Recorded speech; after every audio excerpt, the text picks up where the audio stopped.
ang kasalanan ng ibang tao, pero bulag sa kanyang sariling kapintasan, sa kanyang sariling kamalian, sa kanyang sariling kasalanan. Ito ang isang uri ng pagiging mapagpaybabaw, pagiging hypocrite. If we are blind to our own sinfulness, to our own failures and mistakes, na ang focus lamang natin, ang kinikrisis lamang natin ay yung pagkakamali ng ibang tao. At madali para sa atin makita ang pagkakamali ng ibang tao. Yung tao ito magnanakaw, yung siya nito ay kurakot. Especially now sa social media, kung saan madali tayo maging anonymous.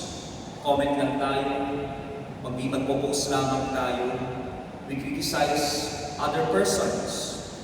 Tinatawag din po natin cancel culture. Madali natin sabihin ang galit natin, ang ating kritisismo sa ibang tao.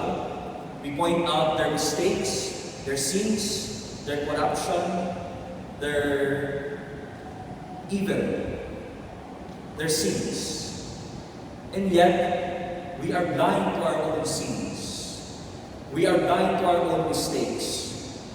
We cannot accept our own sinfulness. Pag ganito tayo ay maging mapagpaybabaw. We are hypocrites. Kaya paalala po sa atin ni Jesus, bago natin alisin ang tuwing ng mata sa ating kapatid, mahalagang suriin muna natin ang ating sarili. Alisin muna natin ang tahilan sa ating sariling mata. Mahalagang tingnan po muna natin ang ating sarili. Bago tayo magturo, bago tayo manising, bago natin i-condemn ibang tao, tingnan muna natin ang ating sarili. Sasabihin natin sa iba, sinungaling naman ang tao niya. Ako kaya? Ako rin ba yung naging sinungaling? Kurakot ang tao dito. Ako kaya? Hindi ba ako naging kurakot sa aking trabaho? Malalaman po natin ang ating sarili.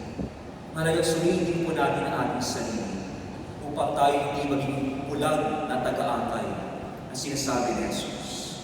Sa pasimula ng Ebanghelyo, hindi pwedeng mag-akay ang bulag sa kapwa bulag. Pareho sila mahulog sa pamilya. Alisin muna natin ang ating mga kasalanan, ang ating pagiging mapagpaybabaw, upang maging malinaw ang ating paningin, maging malinaw ang ating mga mata, upang alam natin kung saan tayo tutungo, kung saan tayo pupunta, at kung sino ang ating sinusundan. Upang nang sa gayon, maging marapat tayong taga-akay ng ating pagkakapata. Kaya sa misang ito mga kapatid, tayo inaanyayahan ni Jesus na tingnan muna ang ating sarili. Alisin ang tahilan sa ating mga mata. Alisin natin ang ating maging mapagpaybabaw upang tayo maging marapat at sumunod sa ating Panginoon Diyos. Kaya sa misang ito, tumulong tayo sa ating pong mahanap po Jesus Nazareno upang tanggalin at bigyan tayo tiyayang maging malinaw ang ating maging mata upang tayo maging tunay na nag-aakay sa ating buhay.